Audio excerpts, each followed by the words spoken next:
yesterday before our Zoom as a quick review after the weekend and a few days away from the first town meeting, so it was fresh in our heads, and then I forgot.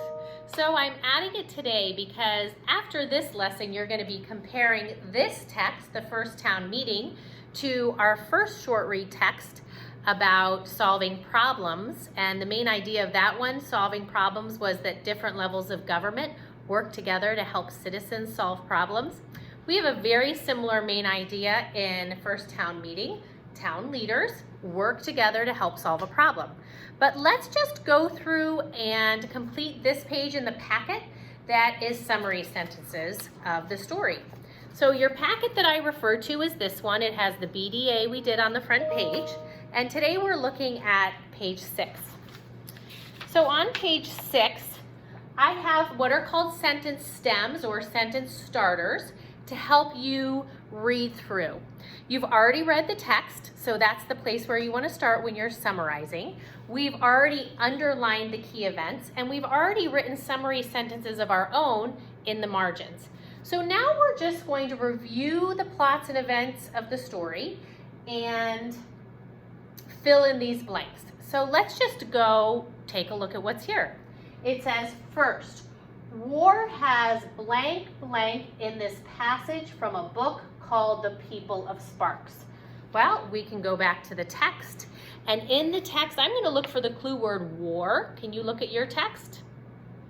In the very first excerpt paragraph with the italics, look for the word war, and you'll say it says, war has devastated Earth. So these words are right from the text, devastated Earth. Now, you could use a word like destroyed Earth, ruined Earth. You could use a different word, or you could take the word right from the text. Devastated is a pretty clear, explicit word to describe what's happened in this situation. So I'm using the same one that's from the text. When we move on to our next sentence, people have emerged from underground because. This is important here. You need to go back to the text and really find out why they left. What does it say? Why did they leave? Again, we're in that first paragraph with the italics. And they have, it says right here, they have left their city because they can no longer produce electricity. Those are words I can use in my summary sentence. People have emerged from underground because they cannot make electricity anymore. I think it's so interesting that the problems in this story are actually also connecting to social studies and the inventions we are learning about that happened around the 1900s, like the invention of electricity. Right now we rely on it so much that when we're without it, we really can't function. But 150 years ago, there was no electricity, and they really relied on things like candles and fires to keep them warm and light their times. All right, let's look on to next sentence. Then they find the settlement of blank, but the town's blank.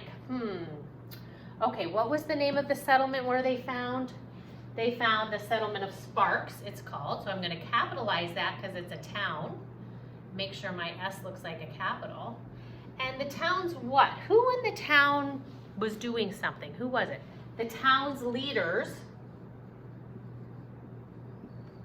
But the town's leaders have to decide.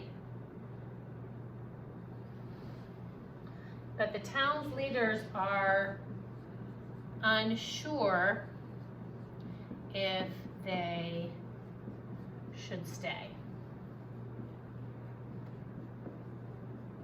My summary continues with next. The people of Sparks are deciding whether, again, the same thing, whether they can stay. Whether they can take care of the, what should we call the underground people, the lost people, the newcomers, if they can take care of the newcomers. And notice I'm using words like first, then, next, and finally, to help my summary sentences flow, my last sentence, finally, the 3 town leaders decide to let them stay in the Pioneer